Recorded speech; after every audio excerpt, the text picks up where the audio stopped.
المتعلم البصري عنده خاصية أنه ما يتعلم من الاستماع لكن يتعلم من المشاهدة، رؤية الأشخاص الآخرين.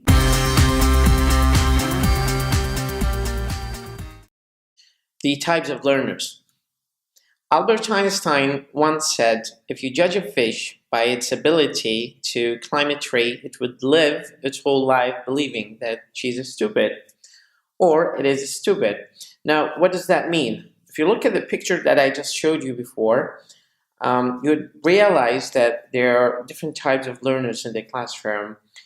There is the elephant, the monkey, the giraffe, the hippopotamus, and the otter. This is a very typical example of the variety of learners that we have in the classes who are studying languages. Not only and specifically languages, but all the fields of knowledge. In fact, the English teacher, to be very specific, encounters the problem of having various types of learners in the classrooms, and he can't all the time cater for the variety of needs and wants of the students.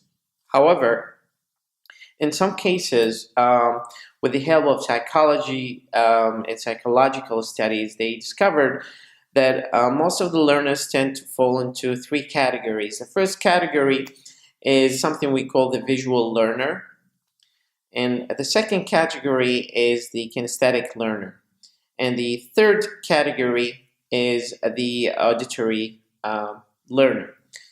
I'll explain each one of these, and I'll explain the advantages of each one of them, and how, if you discover what type of learner you are, will become faster English learner.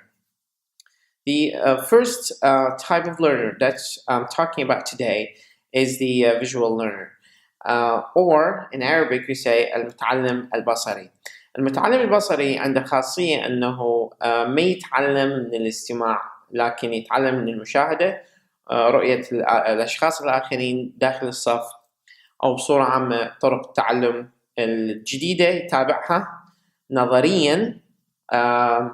ما يحب يؤدي الواجب أو يفعله يدويا، لكن يحب يباوع الطرف المقابل شلون دا يؤدي الواجبات، وعلى أساسها يبدي يشتغل. هذا النوع من المتعلمين نسميه visual learner. Now, what is the advantage of discovering that you're a visual learner? The first advantage is that you would expedite the process of your language learning. So as an example, if you want to expedite the process of your learning, you need to follow a few steps if you are a visual learner. Now, how can we discover that you are a visual learner or auditory learner or kinesthetic learner?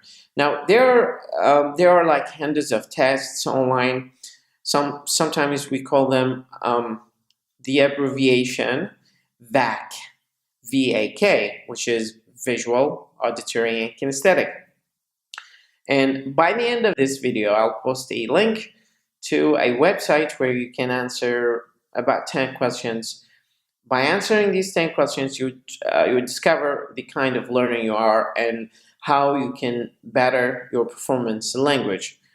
Let me talk about a few recommendations for those three peoples that I've just talked about.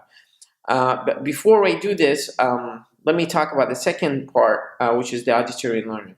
The auditory learner is a learner who learns by listening more than watching and doing. Simply. أو المتعلم السمعي. هذا المتعلم عادة اهتماماته تكون ضمن الإطار السمعي، أنه هو يسمع التعليمات، يسمع اللغة، الاستماع مالته قوي جدا مقارنة بالمشاهدة والفعل أو الكلام. يأخذ أغلبية المحاضرات، يأخذ أغلبية التعليمات اللغوية عن طريق الاستماع أكثر، قدرته على الاستماع أقوى من المتعلمين الآخر. وهذا هماتين بالتحديد إلى فد فئة من النصائح نوجهها إليه. النوع الثالث نسميه المتعلم الحركي أو kinesthetic learner. المتعلم الحركي طبعا هو كلش واضح أنه هو يعني شخص ما يحب يقعد بالمحاضرة فترة طويلة، يتشتت تفكيره إذا سمع مقاطع صوتية طويلة، ما يحب يركز على الأستاذ طول فترة المحاضرة، يندمج بنقاشات دائما ويا الطلبة ويا الأستاذ، يحب يكون حرك، يحب يتفاعل أكثر مما يحب يستمع، وإذا أكو مشروع يسويه الأستاذ دائما هو يكون بالمقدمة. في حين أنه الشخص الآخر اللي هو المستمع auditory learner دائما يكون هو قاعد بمقدمة الصف، لأنه قدرة الاستماع عنده لازم تكون قوية، فينجذب لمقدمة الصف حتى يستلم التعليمات من الأستاذ أفضل من غيره. المتعلم الأول هو visual learner، عادة يستمتع بالPowerPoint presentations، التعليمات اللي ينطيها على شكل صور، يحفظ الصور ويقرنها بالكلمات على شكل صور، يحفظ هاي الطريقة. نصائحنا للذول الثلاثة are the following. I have few recommendations for each one of these categories. For the first category, which is the visual learner, I really recommend that you organize your room, because that is so essential for your performance and getting everything in order. And the second is to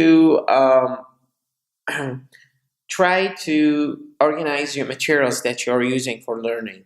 Don't leave your papers haphazardly spread out in the room where you can't find a dossier that you've taken notes in about a certain class, or a document or a checklist, or a book that you purchased recently to learning.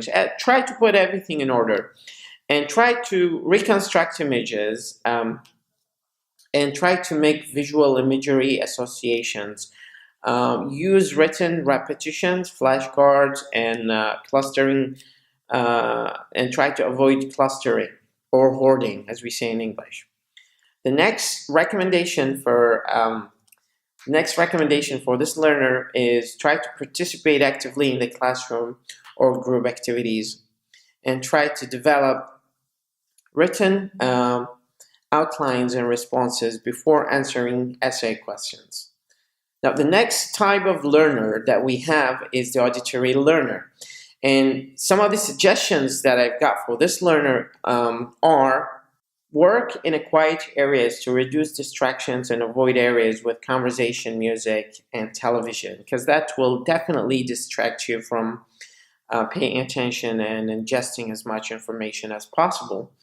And also try to sit away from the doors and windows where the noise might be high and there might be boisterous music. Try to rehearse information orally, because that's what helps you the most, because rehearsing information orally will help you listen again to the information and doing more practice. Discuss topics with the students, professor, and GTAs, or graduate teaching assistants. Use mnemonics, rhyme, jingles, and auditory repetitions through tape recording to improve memory. Now, what is mnemonics? Mnemonics is a kind of game to help memory, or there are actually so many types of games that we call mnemonics that help the memory retain more information by associating pictures or flashcards with certain words. And these mnemonics can be found online like so much. Now, the next recommendation is try to examine illustrations in textbooks and convert them into verbal descriptions, and remind yourself to review details. Details for auditory learners are so quintessential for their learning progression. Read your notes aloud and practice writing your answers using old exams, and speak your answers. If you speak your answers, you would be able to remember, because you would listen to yourself. And because you're an auditory learner, you would definitely perform well because you're listening well to yourself and to someone else talking and mentioning the instructions about particular case and language. Remind yourself that time managers are always the most successful people, and try to translate written appointments and reminders into verbal cues so they help you more. Practice verbal interaction to improve motivation and self-monitoring. If we move to the third learner, we call him kinesthetic learner. And this is actually one of my favorite learners because I am a kinesthetic learner, أو متعلم حركي. So what is a kinesthetic learner? A kinesthetic learner is a learner simply who learns by doing. As I mentioned earlier in Arabic in the video, that a lot of learners in the classrooms are kinesthetic. They move a lot, they talk a lot, they interact with other learners, and that's just because it's in DNA. It's built in their DNA, and they can't do anything about it.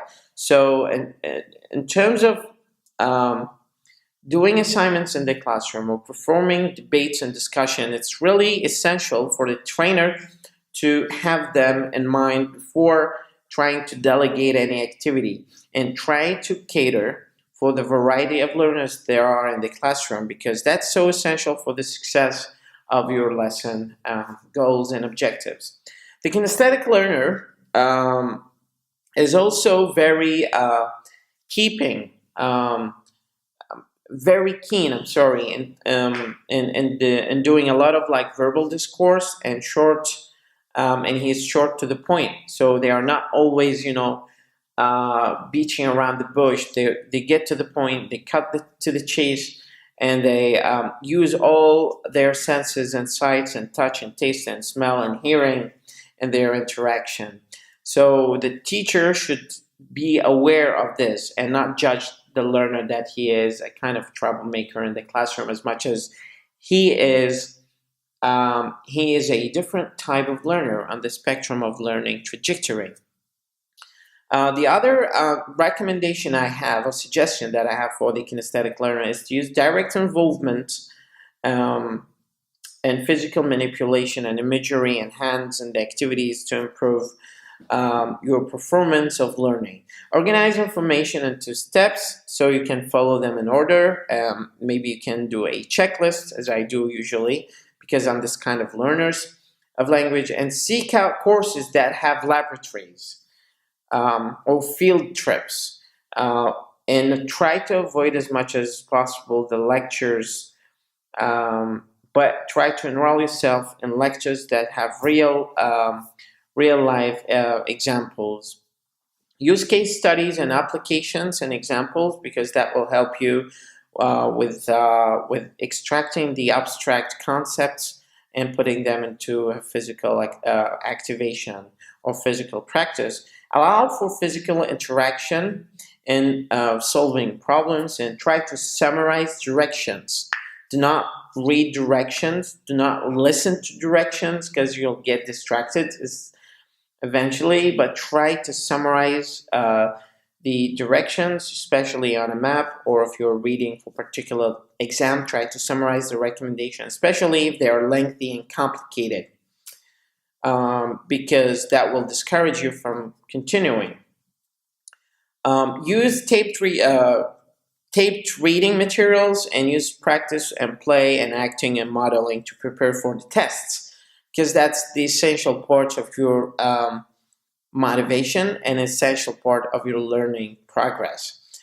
Try to do role plays, and if you're doing a presentation, try to demo the presentation before you do it, and teach the materials to someone else. This is the most important part of the kinesthetic learner. You have to be teaching whatever you're studying to someone else, because that is so important for your learning. The last recommendation for you is to write practice answers and paragraphs or essays as a list, or try to summarize articles and essays in a list. So in order to be able to take control of the learning of the items presented to you. These are the three types of learners that we usually have in the classroom. I'm not sure what type of learner you are. If you're not sure of what type of learner you are, you can follow the link that I'll put after the end of this video. Or tell you what, this is the link. Now you saw the link, type it up on your computer, and there are a list of like 10 to 15 questions. Each question has a score from 1 to 3.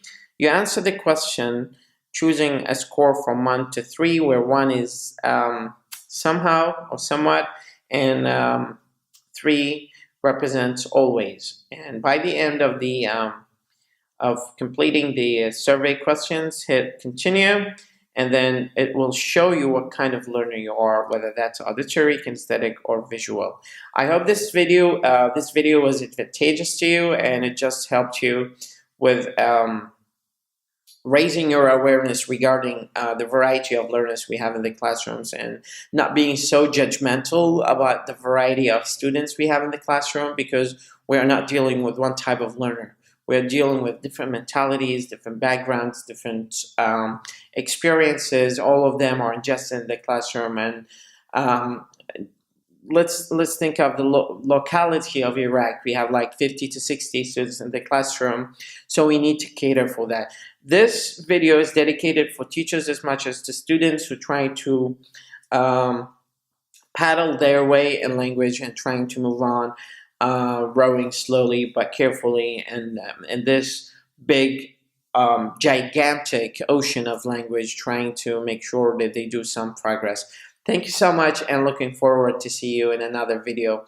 This is the English coach or trainer, Waleed Khalid. If you have any questions, please post it on the comment section in the video, and I'll be dedicating another video, inshallah, to address your questions and inquiries. Thank you so much, and see you in another day. Have a great day.